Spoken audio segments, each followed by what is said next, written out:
Capítulo 4. Se eles se calarem, as pedras clamarão. Uma fraca luz bruxuleava, dando à estrutura uma feição de embarcação fantasma, com seus hepáticos olhos refletidos na lâmina d'água. Úmidas tábuas rangiam, conforme os pés por sobre suas ancas pendiam. O rumor das ondas a agitar os madeiros em que erguida arfava a balsa já a ninguém incomodava. Um forte cheiro de lama e suor entranhava a abafagem do lugar. Inexpressivas ferramentas quedavam no chão da plataforma. Corpos e mais corpos moviam-se cegos, esbarravam uns nos outros. Em guerra com o silêncio do entorno, imperava o estalar rouco de um motor a soar. Ao fundo, peças de roupas íntimas estendidas num varal de corda improvisado. Entre elas, um fino e desbotado pano de prato. Em seu tecido, havia um bordado: "O Senhor é meu pastor, nada me faltará." No alto, indiferente a todos, a lua a tudo banhava. Nas encostas, extensas faixas de areia encrespada. À frente, o olhar zombeteiro de uma mata fechada. Nesta, vagidos de bichos anunciavam a madrugada. "Olha como a lua cheia é perfeita, e bem aqui, sobre nossas cabeças", dizia Amâncio ao contemplar o astro. "Uma bela e enganosa miragem, como tudo nesta terra, e pensar que ela tá morta", dizia Pedro, ao mergulhar no passado. "Como morta, se ela tudo ilumina? Mais ainda, ela se movimenta, seu corpo tem influência sobre a terra, sobre nós." "Não, Amâncio, ela tá morta. O que você pensa ser influência é apenas um movimento. E ainda assim, ela não se move, é movida. Não produz o movimento, é prisioneira dele. Assim como um cedro tragado está condenado a um deslizar involuntário. Tá, mas e essa luz branca? Da mesma forma, ela ilumina porque reflete luz, uma fraca e esparsa luz fria, mas não produz a luz. É só um espelho gasto. Tá morta, Mâncio. Tudo jaz no nada, uma gigantesca pedra castigada ao perpétuo currupiar." Aquela madrugada, as nuvens avolumaram o céu como baleias a saltitar na superfície do mar. O vento bramia frio e compacto. Troavam as janelas e, das paredes, despencavam as panelas. A escuridão parecia reencarnar a primeira noite do pós-queda, colérica. No coração da mata, enfeitiçados, desembestavam os animais. A lua, há muito ressentida de seu diminuto mando matriarcal, se rejubilava com o recrudescer do caos. No quarto, Pedro e Amâncio ressonavam. Amâncio sonhava. Seu corpo agitava-se sobre a cama com extrema violência. Parecia acossado por algo. Talvez lutasse por manter-se vivo ou por ver-se acordado. O rapaz arfava, suava e fungava, mas o sonho não o largava. Pedro conservava-se imperturbável. Lá fora, os trovões sacudiam a terra. No rio, as ondas formavam muralhas d'água. Raios e relâmpagos desfiavam o sudário em que, ocultada, a face do mundo murchava.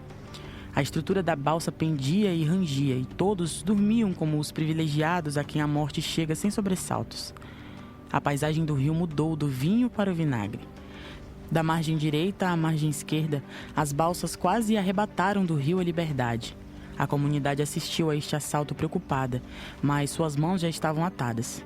Pouco a pouco, a atmosfera local foi perdendo os característicos elementos que lhe garantiam magnetismo e vitalidade. Muitos anos antes da invasão, os moradores já haviam enfrentado momentos de grande convulsão. Em um deles, por muito pouco, uma terrível cheia não transformou o território num ínviol estuário de vegetação e barro. Anos mais tarde, foi a vez de uma seca extrema. Desta, a comunidade não só se viu derrotada graças às deidades golfadas em meio às pedras, as quais lhe restituíam a aura de mistério. As divindades, no entanto, adubaram as sementes de uma crise subsequente, a Grande Febre, como viria a ser chamada. Uma nova batalha se iniciara. Lutava-se por cercar de correntes o dorso do rio. Pôr uma mordaça em sua boca seria a etapa seguinte. Os peixes sumiam. Meses mais tarde, não se encontraria um único escamado a nadar por aquela área. Os pescadores tiveram de subir o rio, para muito além de onde moravam, no encalço dos assustados animais, então refugiados nos mais absconsos lagos. Os moradores partiram e não mais voltaram. Abandonavam seus lares conforme o rio se deixava vencer pelo enxame de caçadores que o assaltava. Ninguém ignorava o que estes buscavam naquelas águas. Haviam trocado o alimento do corpo pelo adereço da vaidade, afirmara um dos últimos moradores a abandonar Natividade. Corredores de balsas, um verdadeiro fronte de tapera submersas, transformaram a paisagem do rio em uma espécie de incipiente sociedade industrial. Um batalhão de homens e mulheres, jovens e velhos, todos unidos por um único objetivo, embora neles a desconfiança crescesse como um carrapato alojado nas dobras de uma novilha premiada. As deploráveis estruturas deformaram a fisionomia da comunidade. A estética das balsas, um feixe de esquisitices, contrastava com o nobre e escasso metal avidamente procurado. Conforme o trabalho sobre o rio se intensificava, o tom barrento de suas águas aumentava. O fluxo mantinha-se igual. A força das ondas ainda arrastava as mais imponentes rainhas da mata. Tudo ainda se condensava e transcorria. À exceção da migração dos peixes e, com ela, o êxodo dos moradores, e com este a morte de natividade, a natureza parecia intocada.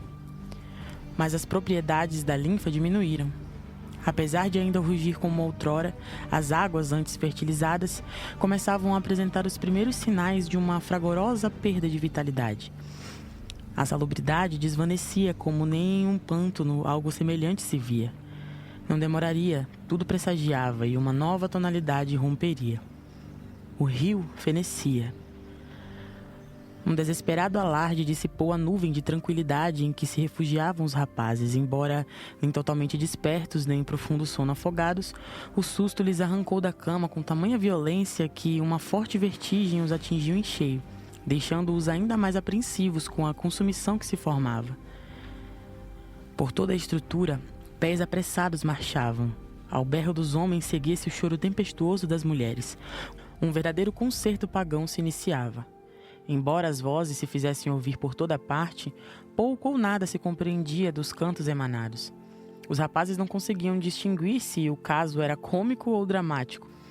Algo semelhante já havia sido encenado. Outro dia, os homens decidiram pregar uma peça às mulheres. Transcorridas 3 semanas após a pegadinha, eles ainda se riam daquela gracinha. Os amigos resolveram abandonar o quarto e verificar o ocorrido. Saíram apoiando-se um no outro a parecer 2 bêbados. Tateando as tábuas da parede, eles chegaram à porta de entrada, que lhes foi indicada por uma difusa claridade. Vencida a resistência dos olhos à luz do dia, eles sentiram por toda parte uma sufocante apreensão. De fato, algo se passava, pensaram. Alguns homens haviam mergulhado no rio e, com o auxílio de uma rede de pesca, tentavam fisgar alguma coisa ocultada pelas águas. Ao fundo, trovejava o motor. As vozes marteladas e o coro de jocastas inviabilizavam qualquer iniciativa de diálogo entre os que desceram ao rio e os que ficaram na balsa, dificultando o trabalho de resgate da coisa ainda inominada. O inquietante monólogo durou cerca de 30 minutos, não mais. Ao cabo deles, a rede, enfim, se prendeu à coisa caçada. O rio estava cheio. As águas se mostravam inquietas, denunciavam a proximidade da tempestade. A ação deixara as ondas ainda mais agitadas, mas a temperatura das águas se mantinha inalterada. Sua tonalidade tampouco mudou. Preservava o característico tom de lama lavada. Apesar do enternecimento, o rio conservava-se indiferente. Os mais fortes içaram a coisa por uma corda e colocaram-na sobre o tablado. As mulheres se recusaram a olhá-la. Os homens escondiam as mãos nos bolsos enquanto entretinham os olhos com as fortes rajadas de vento que ameaçavam arrancar as palhas do teto da balsa. As mulheres já não choravam, os homens não mais falavam. À semelhança de uma tonelada de pedras colocadas sobre os ombros franzinos de um condenado, o silêncio inquisidor esmagava-os. Os homens entreolharam-se. Aquele olhar, embora mudo, denunciava tudo. As ideias saltavam por aquelas cabeças perturbadas, germinando em cada uma a certeza em um desfecho costumeiro. Os rapazes nada entendiam. Tentavam captar a ideia por ali a circular, mas não conseguiam desviar a atenção da coisa ali estirada, a poucos passos de seus olhos assustados. Não houve mais pensar. Devolveram a coisa às águas. Ela pareceu, embora apenas parecesse, relutar em se deixar ocultar. Mas não houve resistência alguma. Os rapazes ainda acreditaram ver as águas abrir uma bocarra apinhada de caninos afiados. Em segundos, tudo foi devorado. O rio mostrava-se cruelmente famélico. Conforme o tubo sorvia a água, despejavam-na em um filtro e coavam-na. Ao final desse processo, resquícios de vida morta, desenterrados da lama fétida do rio, eram coletados. A menos que brilhassem, os fragmentos seriam avaliados. A depender do brilho, seriam categorizadas. Uma análise acurada lhes daria um destino exato. Amâncio nunca dispensava aos cacos condenados pedaços de coisa alguma, como Pedro se chamava, outro destino senão a sua montanha de despojos. À semelhança de um arqueólogo, o colecionador se ocupava de descortinar passados silenciados.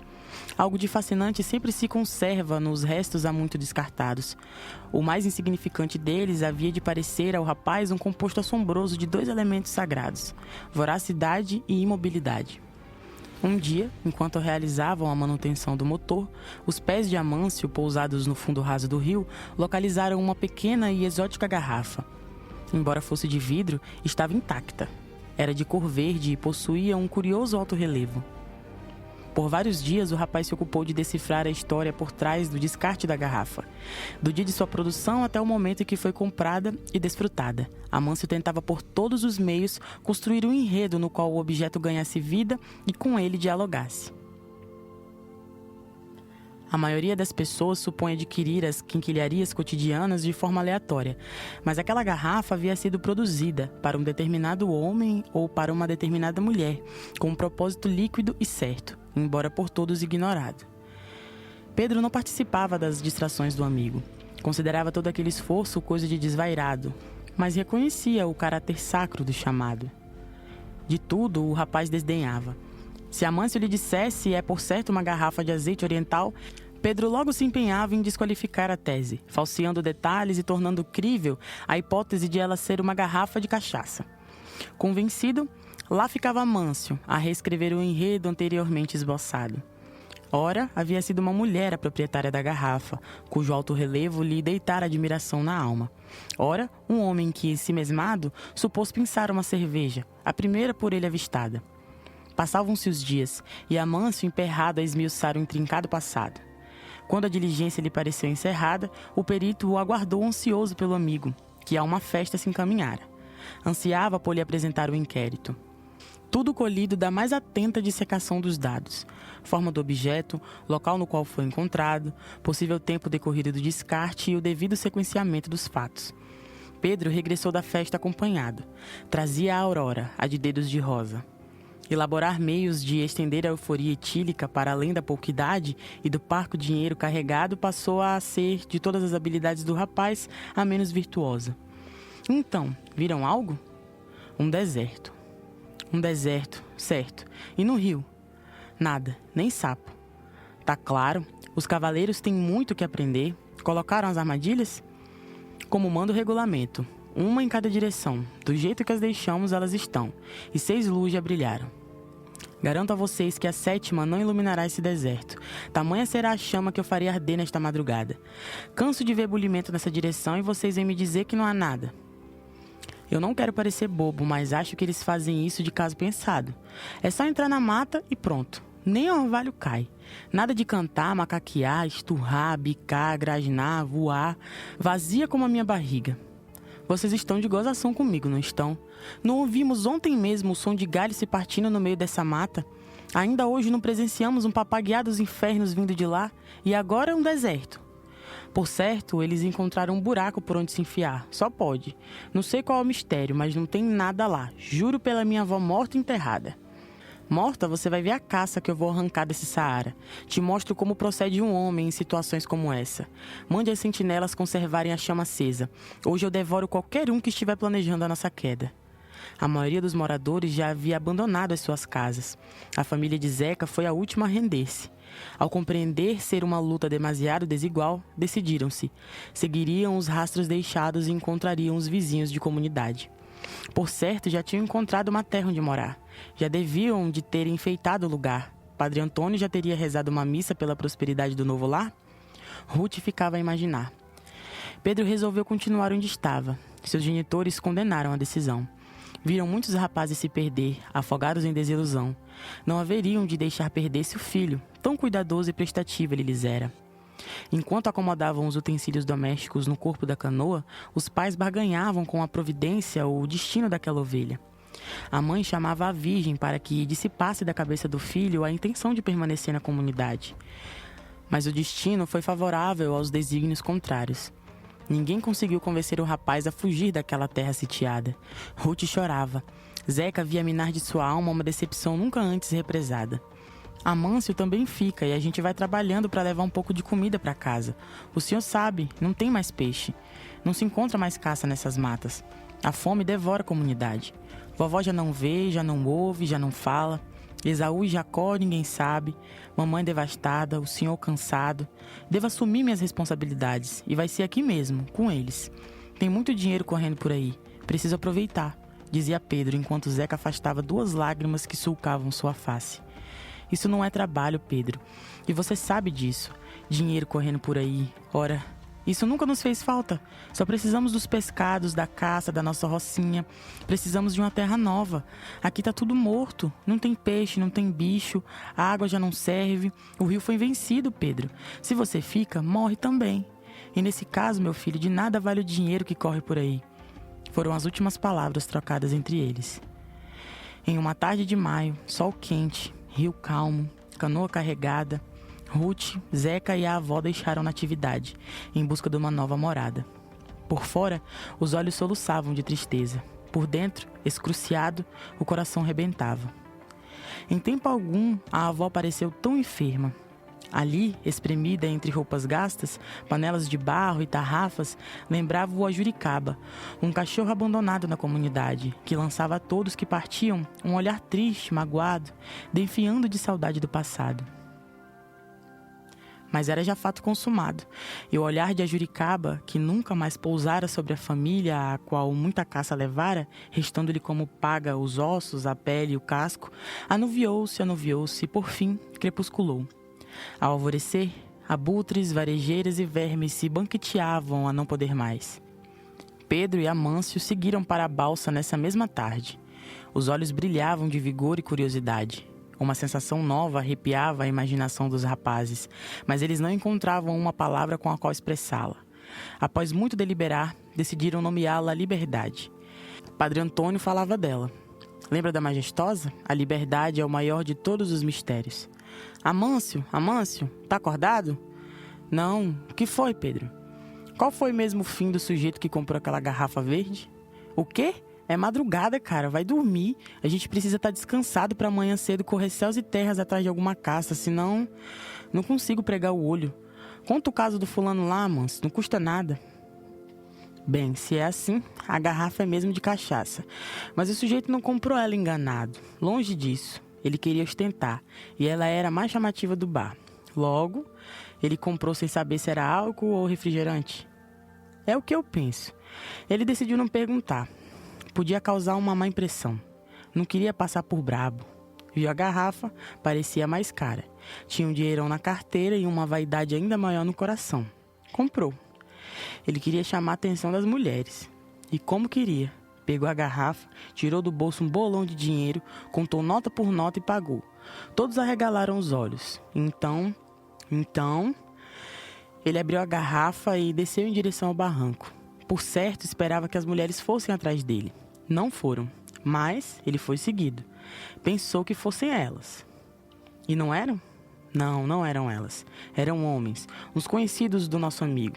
Trabalhavam juntos na procura de pedras. Por fim, eles beberam a aguardente do caçador e atiraram a garrafa no rio, bem próximo ao local que eu encontrei ela. Não faz muito tempo, foi até bem recente o caso. Eles beberam a cachaça e o que fizeram com o dono da garrafa? Bem, é o fim da história, Pedro. Agora precisamos dormir. Amanhã temos uma missão a cumprir. Em Natividade, a igreja restou esvaziada.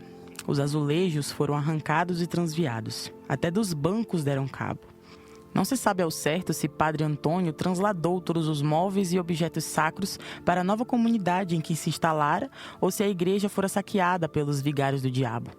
Nada ficou, ou melhor, o cemitério, instalado atrás da igreja, em terreno santo, portanto, lá ficou. Embora os antigos moradores não mais voltassem à comunidade, nem mesmo para enterrar seus entes amados, algumas testemunhas afirmavam haver triplicado o número de sepulcros assentados. A afirmação condizente com a realidade. Dada a ausência de um padre na região, não era incomum enterrar os mortos no cemitério da igreja, até como forma de chamar a atenção de Deus para mais um de seus filhos ali vitimado. O medo do inferno ainda transformava em ouro os metais mais inferiores. Em novembro, o povo das Balsas subiu o barranco em direção à igreja e lá rezava por seus mortos. A igreja vazia e aquele mundaréu de fiéis preenchendo o espaço sagrado com um fervor de lágrimas e preces. Se nesse período alguém passasse por defronte à velha natividade, acreditaria ouvir os fantasmas do cemitério abandonado a protestar contra o descaso dos que subiram um rio e não mais voltaram. Não tardou para que no entorno se falasse dos murmúrios ouvidos quando por lá algum desavisado se aproximava. Ninguém supunha que fossem os amestradores do rio a enviar aos céus suas lamúrias, afinal de contas, caçadores de pedra não rezam. Era opinião corrente entre os ortodoxos.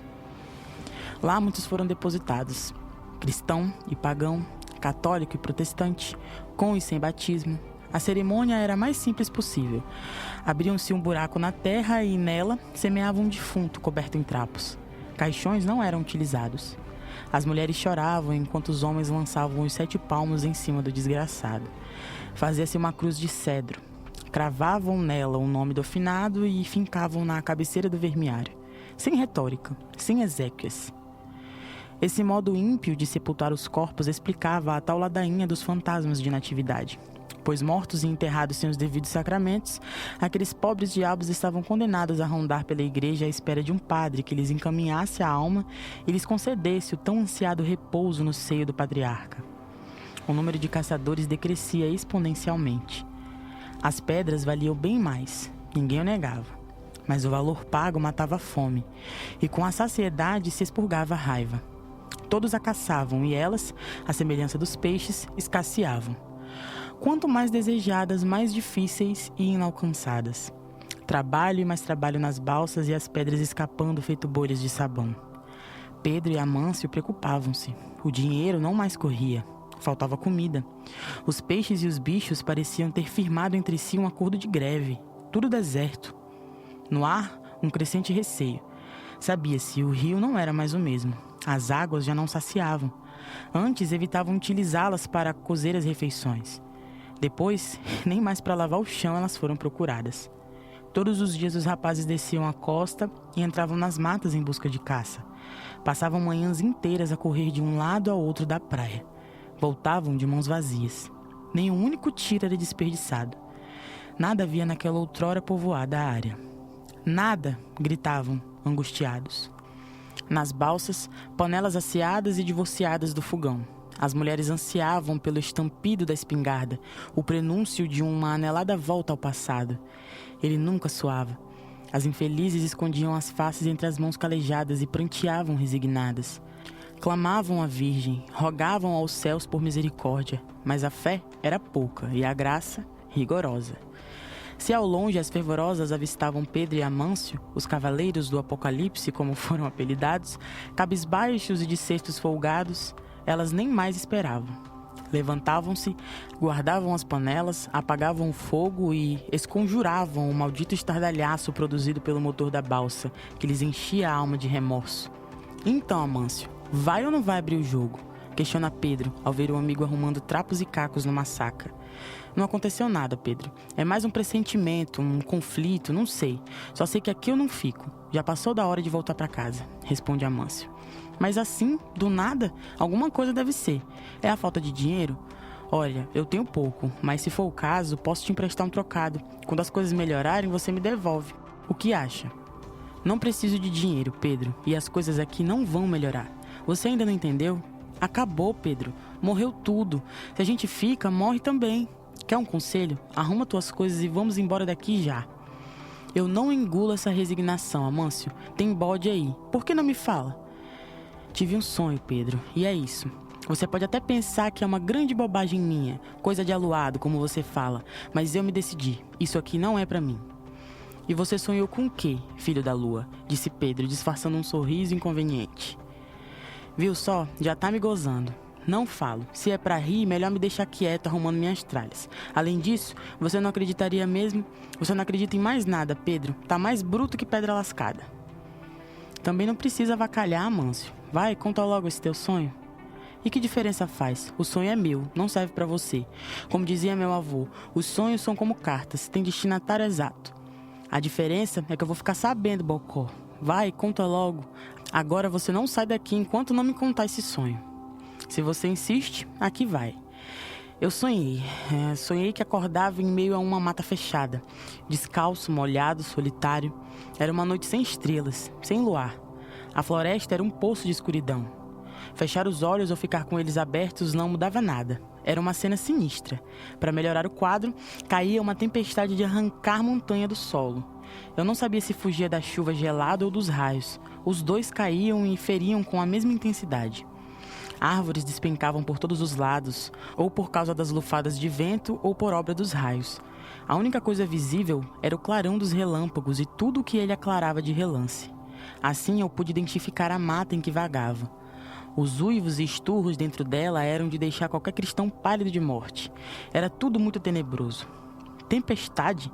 Tá com medo de tempestade, Amâncio? É sério mesmo? Interrompe Pedro. Ainda não cheguei no ponto, vai vendo. Pois bem, saí correndo. Tropeçava em cipós ramados, pedras afiadas e árvores esfiapadas. A cada topada uma queda. A cada queda, um talho na testa, no cotovelo, no joelho, no dedão do pé. Enfim, eu era uma massa de sangue, água e lama. Mas continuei fugindo. Com pouco encontrei uma caverna subterrânea. Ela tinha uma entrada de uns 3 metros de altura, mas conforme eu entrava, o topo da caverna diminuía e me obrigava a primeiro agachar, depois a andar de 4 patas e finalmente a rastejar pelo solo. Assim me arrastei até perceber que o topo da caverna voltava a aumentar e dava lugar a uma nova entrada, em uma nova caverna, o que permitia que eu me erguesse de novo. Essa segunda caverna reproduzia a estrutura da primeira, com a diferença de que era ainda maior. Após mais uma vez me agachar, andar de 4 e rastejar, cheguei à terceira e última entrada, da terceira e última caverna. Já de pé, vi ao longe uma embaçada luz esverdeada, bem distante.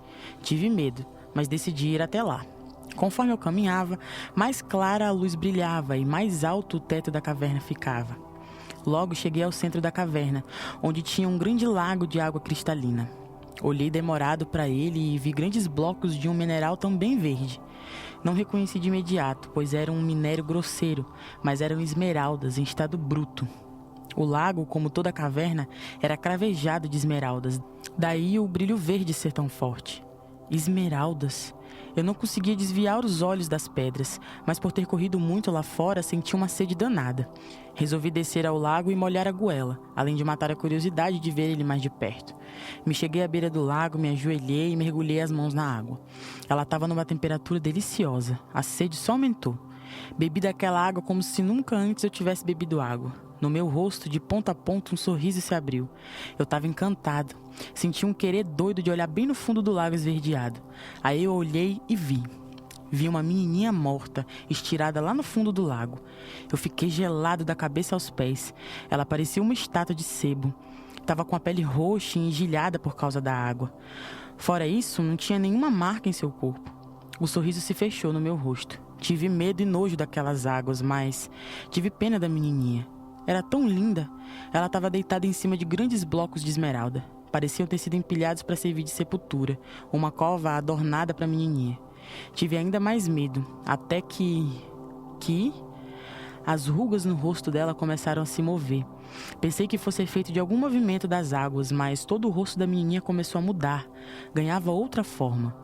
Primeiro fechei os meus olhos. Não quis ver aquela coisa, mas a curiosidade era maior. Cavei em mim um pouco de coragem. Abri os olhos e vi. Eu vi o rosto da minha santa mãezinha. Embora ela tivesse de olhos fechados e com aquele parecer de morte, eu consegui reconhecer muito bem os traços do rosto dela. Mas o pior ainda estava por vir. Quando eu menos esperava, a menina com o rosto da minha mãe se ergueu do túmulo e emergiu à superfície das águas. Eu fiquei petrificado. Ela veio nadando até a margem. Quando ela me alcançou, me beijou a boca. Eu tremi a frieza daqueles lábios e senti o seu hálito de morte. Tamanho foi o susto que desmaiei. Não sei por quanto tempo fiquei no chão desacordado, mas acordei, dentro do sonho ainda, e já estava do lado de fora da caverna, à beira da praia. Era dia. O sol era tão forte que o céu, ao invés de azul, estava dourado. Por toda a costa desfilava uma procissão de panapanã. As borboletas coloriam todo o espaço. Olhei para trás, tentando localizar a caverna, mas só encontrei um grande sambaqui. Vi nele uma fenda por onde entravam e saíam as borboletas. Eram tantas e de tantas cores e tamanhos que logo me esqueci do resto. Centenas de borboletas esvoaçavam pela extensão da praia. Elas aparecem no encalço das chuvas. Lembra, Pedro? Fim do inverno, tempo de procurar um novo lar. Fiquei de pé e comecei a correr e a saltar com as borboletas. Quanto mais eu olhava, mais borboletas surgiam. Um verdadeiro arco-íris saía de dentro do sambaqui. E então eu acordei. De verdade, e decidi voltar para casa. Rever Dona Esmeralda, plantar uma roça, uma mangueira, sei lá. Nunca mais vi algo nascer. Só morrer.